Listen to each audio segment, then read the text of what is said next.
An ambush is a long-established military tactic in which combatants take advantage of concealment and the element of surprise to attack unsuspecting enemy combatants from concealed positions, such as among dense underbrush or behind hilltops. Ambushes have been used consistently throughout history, from ancient to modern warfare. In the 20th century, an ambush might involve thousands of soldiers on a large scale, such as over a choke point such as a mountain pass, or a small irregular band or insurgent group attacking a regular armed force patrol. History. The use by early humans of the ambush may date as far back as 2 million years, when anthropologists have recently suggested that ambush techniques were used to hunt large game. One example from ancient times is the Battle of the Trebia River. Hannibal encamped within striking distance of the Romans with the Trebia River between them, and placed a strong force of cavalry and infantry in concealment, near the battle zone. He had noticed, says Polybius, a place between the two camps, flat indeed and treeless, but well adapted for an ambuscade, as it was traversed by a watercourse with steep banks, densely overgrown with brambles and other thorny plants, and here he proposed to lay a stratagem to surprise the enemy. When the Roman infantry became entangled in combat with his army, the hidden ambush force attacked the legionnaires in the rear. The result was slaughter and defeat for the Romans. Nevertheless, the battle also displays the effects of good tactical discipline on the part of the ambushed force. Although most of the legions were lost, about 10,000 Romans cut their way through to safety, maintaining unit cohesion. This ability to maintain discipline and break out or maneuver away from a kill zone is a hallmark of good troops and training in any ambush situation. See Ranger reference below. Another famous ambush was that sprung by Germanic warchief Arminius against the Romans at Battle of the Teutoburg Forest. This particular ambush was to affect the course of Western history.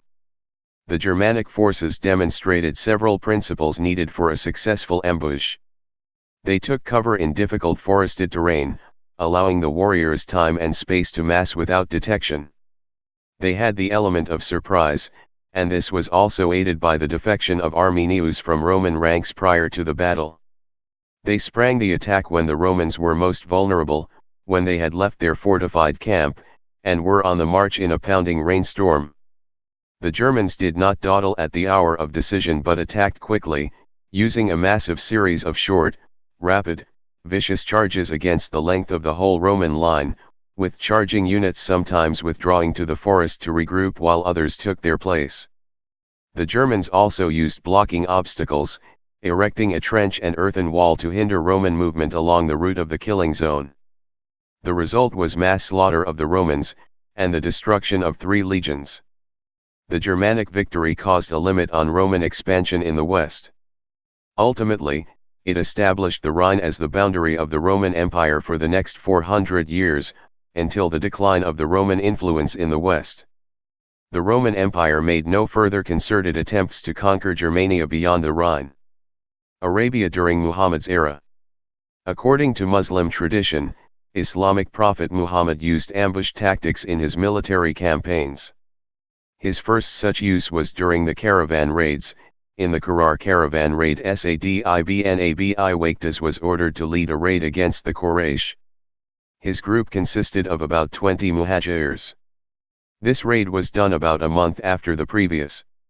Asad, with his soldiers, set up an ambush in the valley of Qarar on the road to Mecca and waited to raid a returning Meccan caravan from Syria. But the caravan had already passed and the Muslims returned to Medina without any loot. Arab tribes during Muhammad's era also used ambush tactics. One example retold in Muslim tradition is said to have taken place during the first raid on Banu Thalaba. The Banu Thalaba tribe were already aware of the impending attack, so they lay in wait for the Muslims, and when Muhammad ibn Maslama arrived at the site, the Banu Thalaba, with 100 men ambushed them, while the Muslims were making preparation to sleep, and after a brief resistance killed all of Muhammad ibn Maslama's men. Muhammad ibn Maslama pretended to be dead. A Muslim who happened to pass that way found him and assisted him to return to Medina. The raid was unsuccessful. Procedure. In modern warfare, An ambush is most often employed by ground troops up to platoon size against enemy targets, which may be other ground troops, or possibly vehicles. However, in some situations, especially when deep behind enemy lines, the actual attack will be carried out by a platoon. A company-sized unit will be deployed to support the attack group, setting up and maintaining a forward patrol harbor from which the attacking force will deploy, and to which they will retire after the attack. Planning. Ambushes are complex, multi-phase operations, and are, therefore, usually planned in some detail. First, a suitable killing zone is identified. This is the place where the ambush will be laid. It is generally a place where enemy units are expected to pass, and which gives reasonable cover for the deployment, execution, and extraction phases of the ambush patrol. A path along a wooded valley floor would be a typical example. Ambush can be described geometrically as linear, when a number of firing units are equally distant from the linear kill zone. L-shaped, when a short leg of firing units are placed to enfilade, fire the length of, the sides of the linear kill zone. V-shaped, when the firing units are distant from the kill zone at the end where the enemy enters, so the firing units lay down bands of intersecting and interlocking fire. This ambush is normally triggered only when the enemy is well into the kill zone. The intersecting bands of fire prevent any attempt of moving out of the kill zone. Viet Cong ambush techniques. Ambush criteria. The terrain for the ambush had to meet strict criteria. Provide concealment to prevent detection from the ground or air. Enable ambush force to deploy, encircle, and divide the enemy. Allow for heavy weapons emplacements to provide sustained fire. Enable the ambush force to set up observation posts for early detection of the enemy. Permit the secret movement of troops to the ambush position and the dispersal of troops during withdrawal. One important feature of the ambush was that the target units should pile up after being attacked, thus preventing them any easy means of withdrawal from the kill zone and hindering their use of heavy weapons and supporting fire. Terrain was usually selected which would facilitate this and slow down the enemy.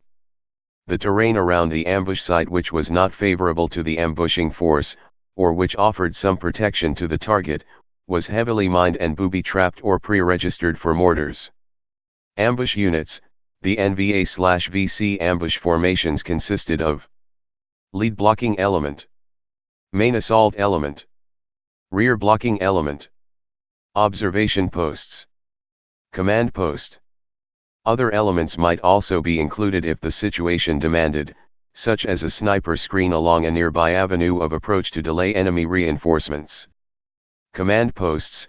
When deploying into an ambush site, the NVA first occupied several observation posts, placed to detect the enemy as early as possible and to report on the formation it was using, its strength and firepower, as well as to provide early warning to the unit commander. Usually one main op and several secondary ops were established. Runners and occasionally radios were used to communicate between the ops and the main command post. The ops were located so that they could observe enemy movement into the ambush, and often they would remain in position throughout the ambush in order to report routes of reinforcement and withdrawal by the enemy as well as his maneuver options. Frequently the ops were reinforced to squad size and served as flank security. The command post was situated in a central location, often on terrain which afforded it a vantage point overlooking the ambush site. Recon methods. Reconnaissance elements observing a potential ambush target on the move generally stayed 300 to 500 meters away. Sometimes a leapfrogging recon technique was used. Surveillance units were echeloned one behind the other. As the enemy drew close to the first, it fell back behind the last recon team, leaving an advance group in its place. This one in turn fell back as the enemy again closed the gap, and the cycle rotated. This method helped keep the enemy under continuous observation from a variety of vantage points, and allowed the recon groups to cover one another. Please subscribe and thanks for watching.